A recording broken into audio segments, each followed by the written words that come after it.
Now that we established the ideal FSO channel with no turbulence, let's address the reality we face: atmospheric turbulence. As shown in this diagram, the presence of a turbulent layer drastically alters the behavior of the laser beam. With turbulence, our optical system is no longer diffraction limited, as we saw previously. This means that factors beyond the wave nature of light are now influencing the beam. So as you can see on this image, turbulence disturbs the uniform phase front of the laser beam, causing it to become distorted and fragmented. So the beam path is no longer straight, it wanders randomly, causing the spot of the receiver to move around, which we call beam wander. The intensity of the beam fluctuates rapidly, resulting in a twinkling or scintillation effect. The overall beam size increases, leading to a large spot at the receiver and potentially less concentrated power, which we call beam spreading. These effects collectively degrade the performance of FSO link. Beam wander and scintillation can lead to signal fading and loss of lock, while beam spreading reduces the amount of light collected by the receiver. Well, this image on the right illustrates how intense pattern at the receiver, instead of being a clean airy disk, becomes distorted and spread out due to turbulence.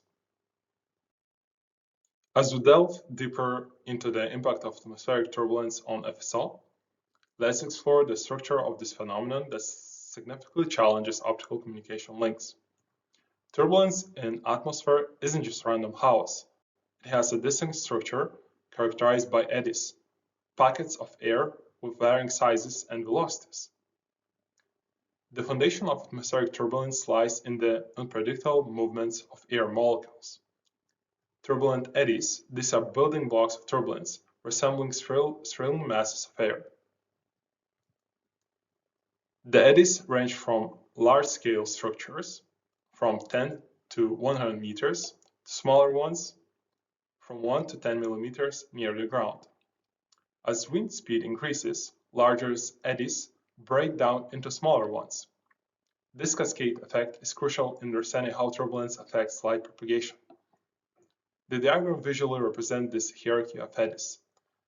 These are depicted by the largest circles and dominate the overall turbulent behavior.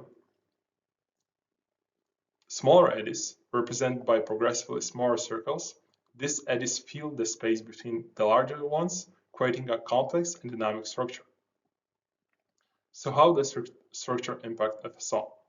The varying sizes and velocities of eddies cause random fluctuations in the refractive index of air, leading to phase distortions in the laser beam. The larger eddies contribute to beam wander, causing the beam to deviate from its intended path. The smaller eddies responsible for rapid intensity fluctuations or scintillation in the received signal. Now that we understand the structure of turbulence, let's introduce a crucial metric for characterizing its trends in free space optical communications, the Fred parameter denoted as R0. The Fred parameter R0 is a measure of the strength of atmospheric turbulence. It tells us how severely turbulence will affect the laser beam as it propagates through the atmosphere. Fred parameter R0 typically measured in centimeters. Larger values for R0 indicate weaker turbulence, while smaller values indicate stronger turbulence.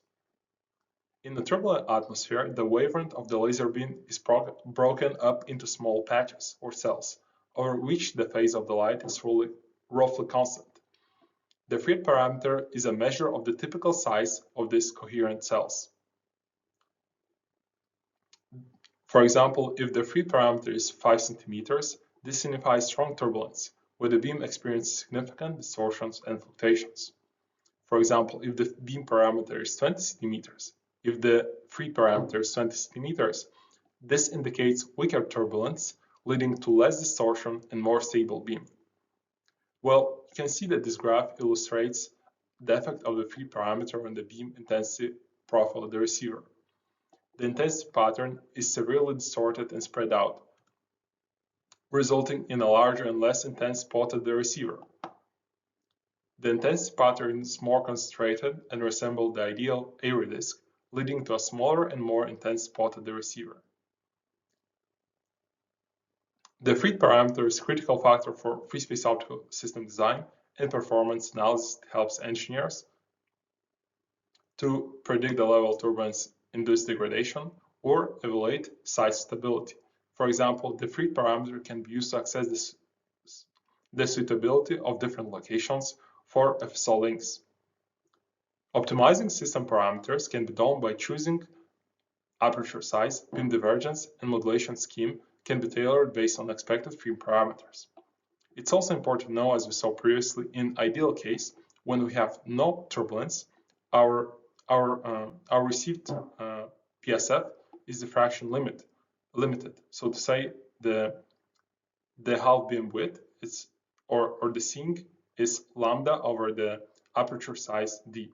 However, with turbulence, we can see that our half beam width is no longer diffraction limited, but it becomes limited by the turbulence, so that it becomes lambda over r0.